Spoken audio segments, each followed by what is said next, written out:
is the official for sale video of my Chevy Silverado.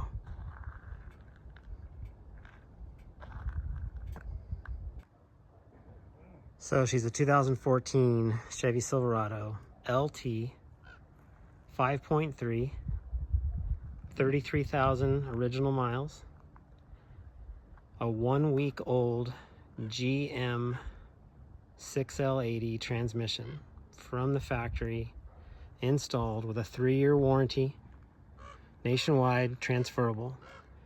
Had a weird shift from 3 to 4 and I didn't like it, and I just decided to put a new transmission in it. I thought I was keeping this truck forever, but the new owner gets to reap those benefits.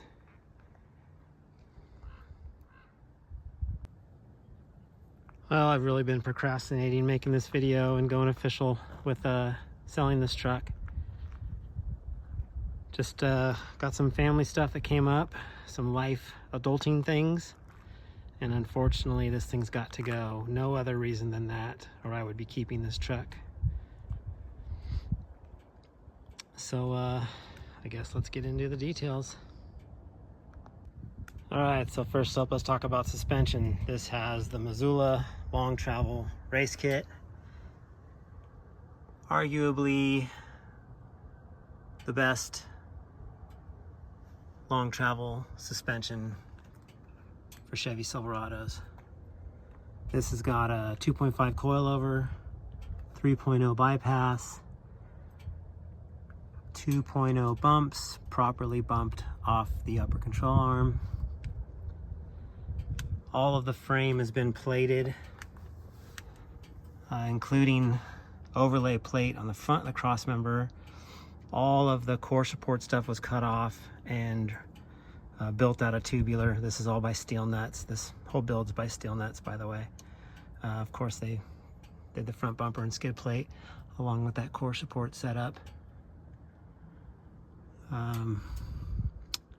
Everything was properly moved up in the inner fenders on both sides. The other side's got a UMP air filter. This is kind of fresh from my little Barstow trip, so it's not as detailed as I would have liked it to have been, but I did just give it a wash.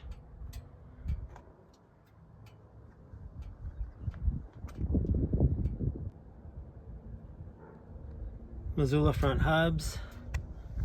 I was gonna have these re-anodized in black. It's on my list, just hadn't got to it. Drilled and slotted rotors. While we're here, might as well talk about the wheels. KMC KM444 Mesa forged 17-inch beadlock wheels, wrapped on projects 39, 1350, 17. 6 of these bad boys, wheels and tires. Probably my favorite setup. Rear suspension is probably what really sets this truck apart from a lot of the other, let's just say, Mazzulla trucks out there floating around. It was completely back halved, and the boys over at Steel Nutz, box tubing, overlay plating, all the structural integrity that goes into a back half like this triangulates and reinforces the chassis and really makes a huge difference in handling and performance. I can't stress enough how the rigid chassis on this rig makes this leaf sprung truck just hands down perform better than most every other leaf sprung truck out there. Don't get me wrong, there's an exception. There's plenty of really good built trucks out there, but a lot of them are not set up right. And I've already proven this thing. I wish I had it on video, but Barstow /X whoops. This truck got right on top of the whoops. I don't want to say like a Lincoln truck, but man, it was on top of the whoops. And I can tell you, The last 20 leaf sprung builds that I've owned would not do that. So there's something to be said for the performance of this truck, and that's a huge reason why this truck works so well. So as mentioned in some previous video, these are brand new Atlas leafs. These have been my go-to leaf spring for my spring under setups. This thing has got 10 inches of up travel, probably about 18, 19 inches overall travel, but everything, the magic is in the up travel, and this thing flat out works. So enough about that. Just want to go for a ride? You'll see. So fuel safe, 52-gallon fuel cell. Fuel pump is inside the tank. This is a very reliable setup. This is what I like to call Baja friendly, Baja safe, Baja reliable. Be out in the middle of nowhere, still have that reliability. Again, steel Nutz back half. This is one of their go-to designs, 3.0 by 18s. Brand new Odyssey PC925s, 2 of them. Obviously dual spares. Just mounted these buggy whips. I will have a video later on in this video showing the lights. Does have a hitch and wiring in case you want to tow a small trailer. These are set up on reverse.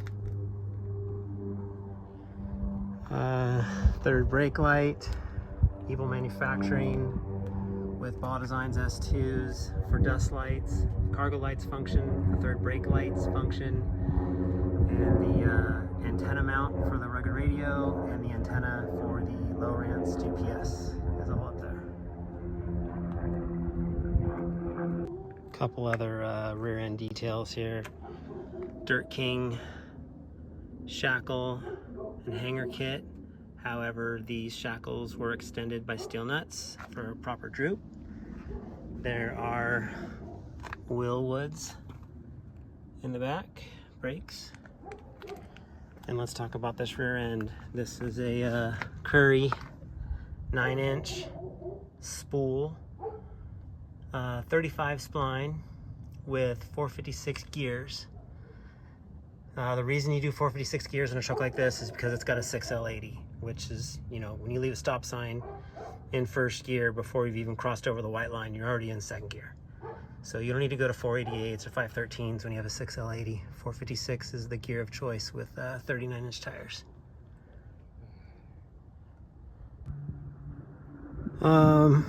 Motor-wise, mods are pretty minimal. Like I said, it's a 5.3. It's got that UMP cold air intake, Cook's long tube headers, cat delete, Magnaflow exhaust, Papini's custom tune.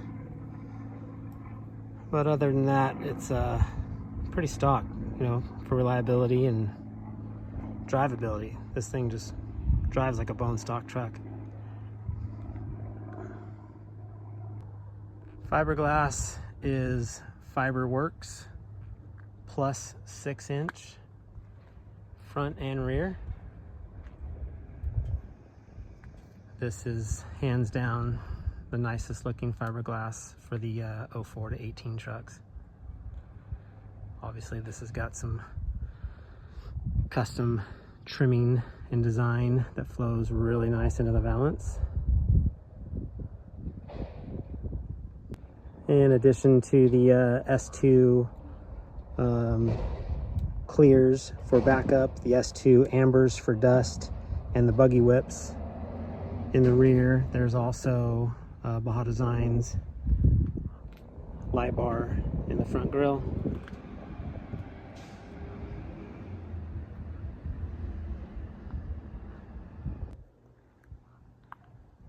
All right, let's go to a night shot that covers all the lights and the whips.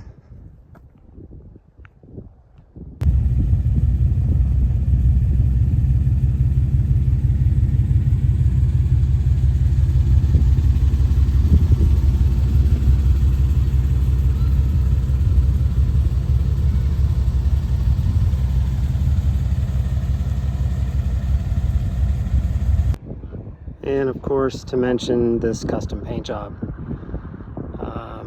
Los de Santiago Auto Body in Menifee did this beautiful paint job with this gradient that goes into an all black cab. They just knocked it out of the park. This thing's amazing. Does have PPF on the rock chip areas and all along here. You can already see a couple marks that were from my Barstow trip, but those marks are in the PPF, not the paint. So that'll peel off if you want a nice fresh start.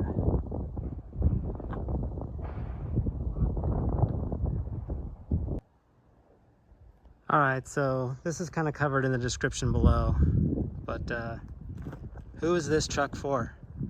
What is the purpose of this truck? Why? My best way to equate that is, honestly, I have to use the example of a Raptor. You know, Raptors are off-road trucks from the factory, but you take a Raptor off-road and you immediately realize it does not have the performance to hit even some small whoops. Don't get me wrong, I love Raptors. How many have I had? Oh, 5. I'll probably have more. But they serve their purpose for what they are. This is what Chevy guys love to call a Raptor killer. You still have all that plush luxury interior, nice street drivability, but the performance of this truck is night and day. I mean night and day from a Raptor. It's almost not even fair to compare, but this truck isn't caged and it's not linked and it's still daily driverable. So why can't you compare? So if you're in that budget, you're in that price range, thinking about buying a Raptor, you want to go on some Raptor runs, or you want to go out to Glamis or Ocotillo, yet have more performance than those guys, something more unique in a Chevy, not to mention how beautiful this truck is and the custom paint and so on, well, then you're the buyer, you're the guy. This is something that I feel like a lot of people will say, oh, why isn't it caged? You know, a caged truck is a whole nother beast. It's noisy inside, hard to get around, not fun to daily drive. They have their purpose. Don't get me wrong, I've owned plenty, I'll own more. But a truck like this still has that daily driver ability, that nice, clean, quiet, smooth ride. But then you can surprise everybody as soon as you hit the whoops with what this truck can do. So if you appreciate that, if that's what you're looking for, and you've got Raptor budget, I'd be all over this. That's just my 2 cents.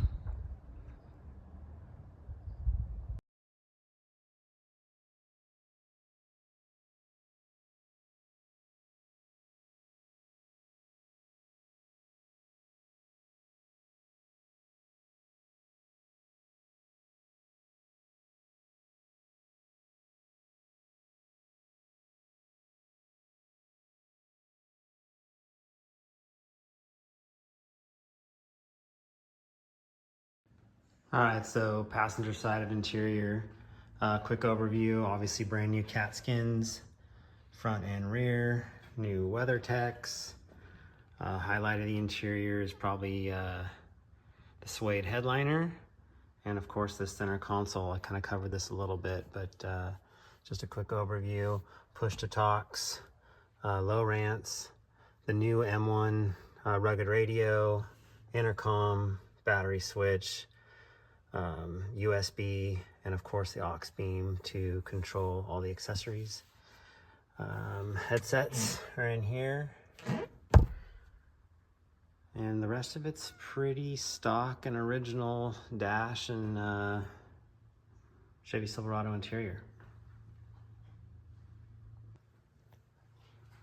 So interior of the rear is pretty basic. Obviously weather tech's brand new, just like the front. All new cat skin. Back of the center console does have USB, and these are the 2 ports for the headsets.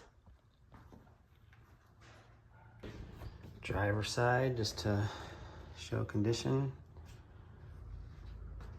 I mean, everything's brand new, so not a lot to show.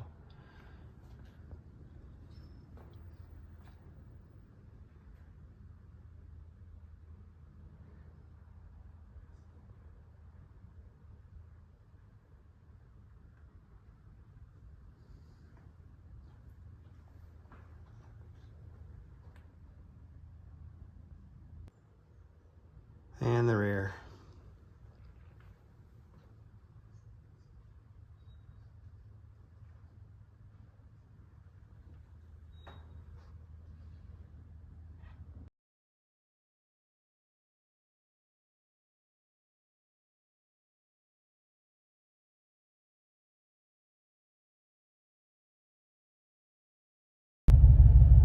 So here's how I usually kind of keep the gauges set up when I'm off-roading. I keep the tranny temp up on the gauge so I can keep an eye on it. This does have a transmission bypass in it, so it doesn't even really get that hot, but I just still like to keep an eye on it while off-roading. Christmas tree delete is pretty much dialed. It does have a brake light on, but I have a guy that can actually delete that as well. I just never got around to getting that done. So pretty clean dash, no issues, everything works perfect. One other thing I wanted to touch on is this magic button. 6L80 is something that probably underrated with a lot of people in the industry. Don't talk about how the advantages are of having this transmission. With the old 4L60, you dropped this thing into drive, or you put it into first or second, and you're sitting there shifting it with this, or you're going to a full-blown, you know, sidewinder, art car style shifter setup. With these 6L80s and the newer transmissions, 8 and the 9 speeds, you basically drive this truck with your thumb right here, shifting. And you've got the manual display down here where you can see what gear you're in. And you know, you're typically back and forth between third and second, like when you're tuning and off-roading. But this is just magic. It just makes it so easy. You can, you know, just reach down here real quick with your thumb and shift. If you're driving with two hands, I'll drive with left hand on steering wheel, right hand on shifter if I'm back and forth between the gears a lot. Just wanted to kind of make sure that those of you that do not have experience with this transmission and how the drivability of these things are, kind of had an idea of that magic button.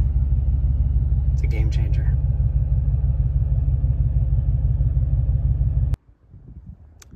All right, that about wraps this up. There is more description and full build list down in the description of this video. The price is in the description of the video. My contact info is down there as well, so you can reach out to me. Please be a capable buyer if you do. If there's anything I missed, or if you have any more questions, leave it in the comments or send me a message or pick up the phone and call me. I think that about covers it. If you could like this video, subscribe to our channel, really appreciate it. Thanks for watching.